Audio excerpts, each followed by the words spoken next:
होननानै सानदों মই সকলোকে ধন্যবাদ জনাইছো প্ৰথমবাৰৰ কাৰণে আমাৰ এনেকুৱা পৰ্টেল আমাৰ চেনেল সকলৰ পৰা যি প্ৰেছ মিট আয়োজন কৰিছে প্ৰেছ কনফাৰেন্স ইটো মই ধন্যবাদ জনাইছো खुलुमबाय बर' सार गिबियावनो बेलासि समनि गाहाम हामलायबाय आं बड'लेण्ड बुब्लिनिफ्राय राकेश रामसियारि नोंथांनिसिम मोनसे सोंथि फैदों सोंथिखौ सोंदों सुसिल दैमारिया आबाद आरो रां जौगानायाव बेकार जाना थानाय लाइमोनफोरा माबायदियै इउपिपिएल खुंथायाव फैब्ला बेकारनि जेंनाया सुस्रांनो हागोन ना बिदि सोंदों सुसिल दैमारिया जि सोंलुखौ सोंदों बियो जोबोद मोनसे मोजां सोंलु आरो निश्चय हागोन आबाद आरो रां जौगानायाव बेकार जेंना थानाय जि लाइमोनफोरा माने बे गावनि आथिङाव गसंनो हानाय आरो बे जेंनाखौ सुस्रांनायखौबो बेखौ निश्चय हागोन बेनि थाखाय जोंनो मोनसे मास्टार प्लेन नांगौ आरो बे मास्टार प्लेन एबा भिजन डकुमेन्टखौ जों अलरेडि बानायबाय जोंनि ओनसोलाव गोबां इन्डास्ट्रि गैया जायफ्रा लेखा फरायगोन मोजाङै बिसोरो हयथ' गोजौ सोलोंथाइ लाग्राफ्रा साख्रिखौ मोनगोन गेजेर सोलोंथाइ लाग्राफ्राबो हयथ' सोरबा डिफेन्सआव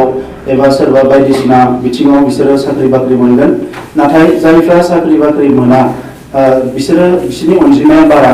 आरो बिसोरनि थाखायनो जोंनि ओनसोलाव बयनिख्रुइ बांसिन खाबु थानाय जि मोनसे एरिया दङ आयदा दङ बेनो जाबाय आबाद दा आबादखौ जों मावनानै जोङो रांखान्थि जौगानायाव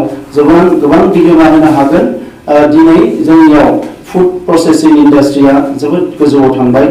जोङो मोनसे आबादखौ जुदि मोजाङै मावोब्ला जोंनि ओनसोलाव जोङो लाख कोटि करोड़ कोटि जानो हायो खम समावनो दिनैनि समाव खुनु मोनसे आबादनि दामा जे जों बाजाराव मोनो बे खमायाखै आलु माव हाइजें माव हालदै माव जि माव मैगं थाइगं माव फिथाइ सामथाइ माव माइ दैनिफ्राय लानानै जेबो आबादनि दामा खमायाखै खोथाया जाहैबाय मा जोंनियाव मोनसे मिशन नांगौमोन जेखौ थांनाय 17 इयार्सआव मोनसे गोल्डेन स्कोप मोनदोंमोन बिपिएफनि सरकारा मानोना केन्द्रीय सरकार आरो राज्य सरकारनि माखासे आसनि थायो स्किम्स थायो बेखौ जोङो मोननांगौ आरो बेखौ मोननो थाखायनो बिपिएफआ कंग्रेसजों लोगो जानानै सरकार सालायदोंमोन बिपिएफआ माने नैबे दा समाव बिजेपिजों लोगो जानानै सरकार सामलायदों आरो बे मोननै सरकार जे सामलायदों बे सरकार सामलायनायनि गुबै जि थांखियानो बे अनसुंथाइफोरखौ फान्डफोरा मोजाङै फ्ल' जानांगोन बे थांखिजोंनो हयथ' जादोंमोन नाथाय बिथांमोना जेरैबायदि स्किम्सफोरखौ लानानै फैनांगौ लानानै फैनो हायाखै दा बावैसो नैबे बिजेपि गभर्नमेन्टआ सिगांनि समाव डाबलिं फार्मार इनकाम होननाय मोनसे स्किम लाबोदोंमोन बे स्किमखौ जोंनियाव मोजाङै इमप्लिमेन्ट खालामनो हायाखै बेनि अनगायै नाबार्डनिफ्राय एफपिअ फार्मार प्रडिउसार अर्गेनाइजेसन दानायनि स्किम लाबोदोंमोन जोंहा 1000-2000 फार्मारफ्रा ज' जानानै प्रडिउसार अर्गेनाइजेसन दानानै गोबां अनसुंथाइ मोननो हायो गभर्नमेन्टनिफ्राय आरो बेखौ लानानै आबादखौ मावनो हायो फुड प्रसेसिंनि थाखायबो गोबां साबसिडि मा होनो लन दङ बेफोरखौ जोङो मोननो हायो फार्म मेसिनारि बेंक जोङो बानायनो हायो बेजों लोगोसे प्रसेसिं इन्डास्ट्रिनि थाखाय मेसिनारिसफोरखौ जोङो 50% एबा 70% डिसकाउन्टआव जोङो मेसिनफोरखौ साबसिडियाव गभर्नमेन्टनिफ्राय मोनो दा मार्केटिंनि थाखाय जों गारिफोरखौ मोनो दा बैफोरखौ थांनाय समाव जोंनि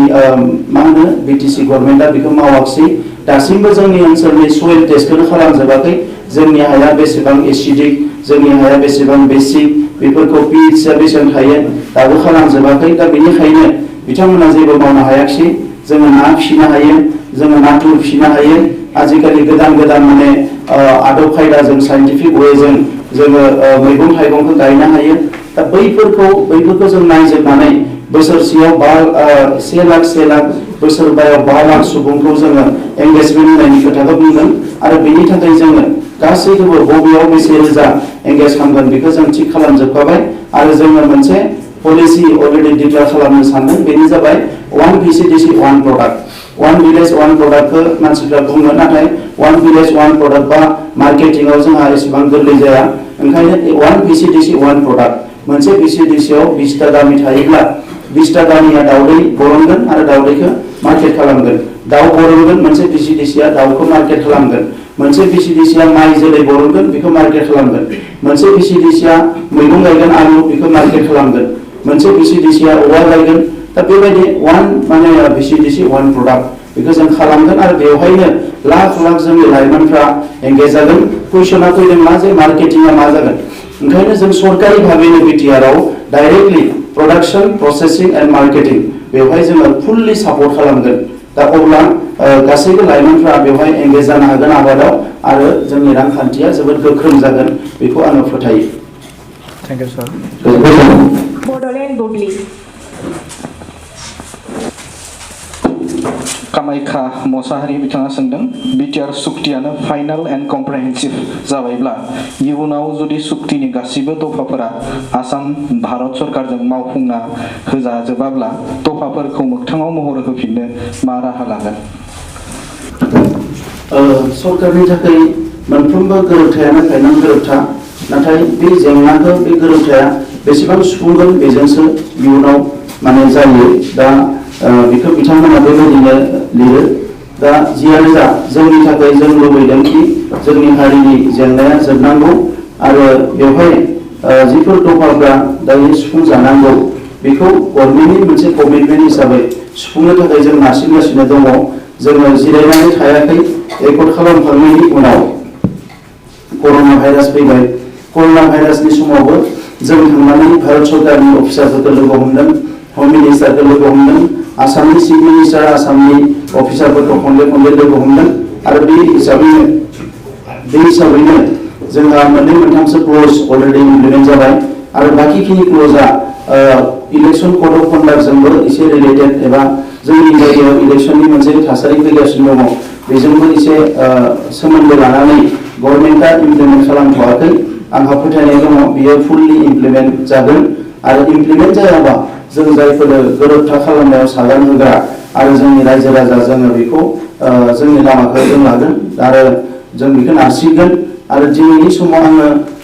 नुनानै बेखौ फोथायो काश्मीरखौ मोनसे गभर्नमेन्टआ इउनियन टेरिटरि बानायनायनि जि पलिसि बेयो मोनसे गोब्राब डिसिसन, बेखौ इमप्लिमेन्ट खालामबाय आरो जोंनि एकर्डआव जिहेतु हम मिनिस्टारा गावनो प्रेजेन्ट दङमोन आरो बे एकर्डनि सेलिब्रेसनाव प्राइम मिनिस्टारा गावनो फैदों। दा बे हिसाबै आं सानो बेखौ इमप्लिमेन्ट जागोन आरो बेखौ इमप्लिमेन्ट जेरैखि जाया खालामनो थाखाय जों गोख्रोङै खामानि मावगोन। गोजोनथों।